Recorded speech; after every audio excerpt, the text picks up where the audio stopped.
and I was actually born in Cape Town. Wow. And at the age of around 9, 10, my parents moved to Botswana.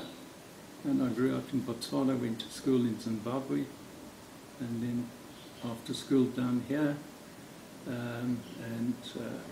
I've been back in South Africa since then, living here.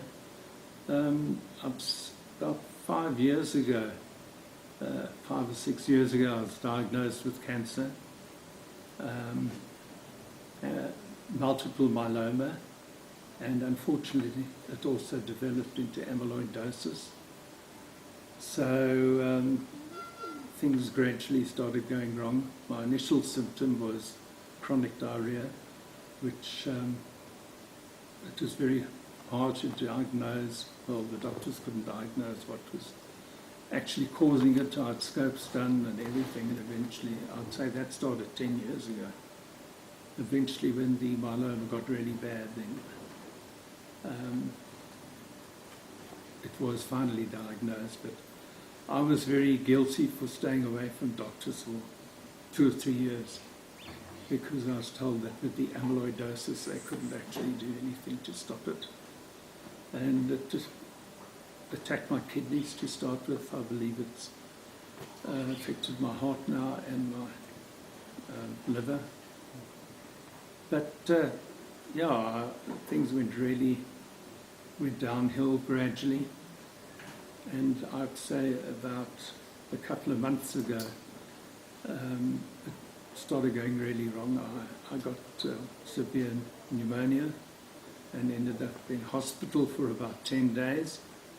And when I came out of all of that, my wife had very kindly organised to involve Hospice, and Hospice have been involved since then and have been a great comfort with the assistance and just the positive attitude that Maya has, and it just makes me feel good. And after every visit from Maya, I really do feel good. And it's a feeling and experience of support, great support, all around me, family, friends, and Hospice. And it just makes things so much easier.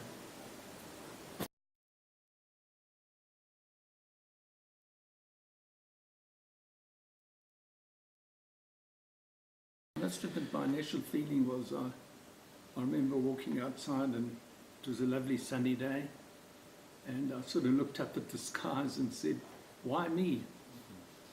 And immediately I thought, well, why not? There's so much illness around, why should I escape it? Or why should I be that special that, why me? So I had a brief moment of feeling sorry for myself, and that was it. A positive person, and I'm able to put things in boxes and not ignore them, but just to shove it to the back of the shelf and get on with life and enjoy it. But you do have your downs now and again. And now that I know, we're many years down the road and it's really bad now, and I know that I'm not going to survive for many more years. And that's a hard thing to accept. But nonetheless, you have to accept it. It is what it is, and try and make the most of it. And be grateful for the age I have achieved.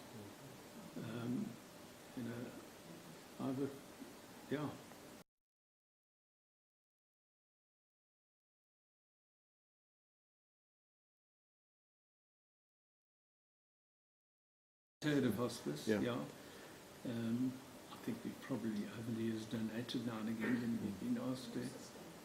And my sister had Hospice looking after her as well. She passed away about 2 years ago in Cape Town. And Hospice were a great support to her with regard to pain relief, and she also had cancer. There's just so much of it around that one wonders where it's all coming from. My wife said it. But she's now free for probably 12 years. So that's very fortunate. And I've got her to look after me as the caregiver. She's totally devoted to doing that, and no matter how cheeky I get and difficult I get, she just takes it all and gets on with it, and sometimes puts me in my place. But yeah, just I'm so grateful for all the support that I do have, and it just makes life that much easier.